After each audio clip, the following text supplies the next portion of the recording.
We enjoy over thinking, और एक बार उसकी लत लग जाने के बाद हम हर चीज की, चाहे वो राजनीतिक चीज हो, सामाजिक चीज हो, आसपास परिवार में घटित कोई घटना हो रही हो, हम इन सब चीजों पर ओवर थिंक करते हैं, जरूरत से ज्यादा सोचते हैं। अगर आप एक ओवर थिंकर हैं तो ज्यादा संभावना है कि आप सहज संबंध में नहीं रह पाएंगे। आप हर सामने वाले व्यक्ति का, वह आपका मित्र हो सकता है, आपकी प्रेमिका हो सकती है, या आपके परिवार का कोई सदस्य हो सकता है, आप उसके बारे में जरूरत से ज्यादा विश्लेषण करेंगे। क्योंकि जब आप जरूरत से ज्यादा सोचते हैं तो आप जरूरत से कम करते हैं, और जरूरत से कम करने से स्वाभाविक है कि आपके फल भी कम हो जाते हैं। आप एक्शन से बचना चाहते हैं, इसलिए ओवर थिंकिंग करते हैं। अपने आप पर सवाल उठाइए, क्योंकि अधिकांश लोग ओवर थिंकिंग इसलिए करते हैं ताकि कुछ करना ना पड़े।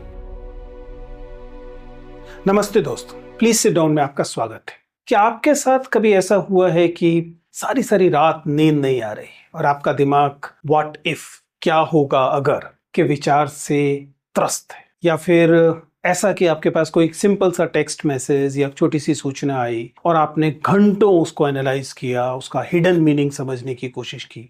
अगर हाँ, तो आप अकेले नहीं। और आज हम इसी चीज पर, इसी बात पर चर्चा करने के लिए हैं।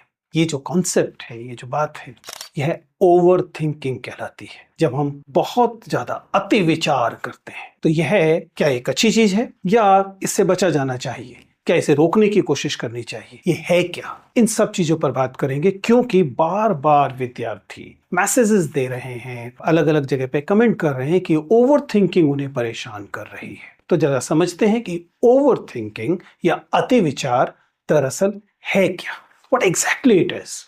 देखिए, ओवर थिंकिंग जो है उसका मतलब है कि जब आप किसी विचार के में, किसी स्थिति पर, किसी समस्या पर जरूरत से ज्यादा सोचते हैं, जब आपके दिमाग में एक तरह का एक लूप बन जाता है, एक चक्रीय स्थिति आ जाती है और आप उसमें फंस जाते हैं। ये जो एक वृत्त बनता है जिसमें आप लगातार सोचते रहते हैं, जबकि सूचना वही है, सूचना बदली नहीं है, लेकिन आप उसका विश्लेषण लगातार कर रहे हैं, और इससे स्वाभाविक तौर पर कई सारी परेशानियां पैदा होती। पहले तो एंजाइटी आती है, आप लगातार उधेड़-बुन में रहते हैं, इस कारण आप कोई फैसला नहीं ले पाते। इसके लिए एक बहुत शानदार शब्द इस्तेमाल होता है, that is called paralysis by analysis. जब आप लगातार विश्लेषण करते हैं और यह विश्लेषण एक तरह से आपकी डिसीजन मेकिंग को लकवा मार देता है, आपकी डिसीजन मेकिंग जो है वह थम जाती है। इससे स्वाभाविक है कि आपकी प्रोडक्टिविटी कम हो जाए। आप किताब लेके सामने बैठे हुए हैं, लेकिन सोच कुछ और रहे हैं, किसी और लूप में लगातार फंसे हुए हैं। आपकी जो उतनी देर में जो आपको सीखना चाहिए था उससे कम सीख पाएंगे, या अगर आपको कोई फैसला लेना था आप फैसला नहीं ले पाएंगे। और स्वाभाविक है कि इसके कुछ शारीरिक दुष्परिणाम भी आपको देखने को मिलेंगे, जैसे कि नींद नहीं आ पाएगी और अन्य किस्म की फिजिकल प्रॉब्लम्स हो सकती हैं। आपको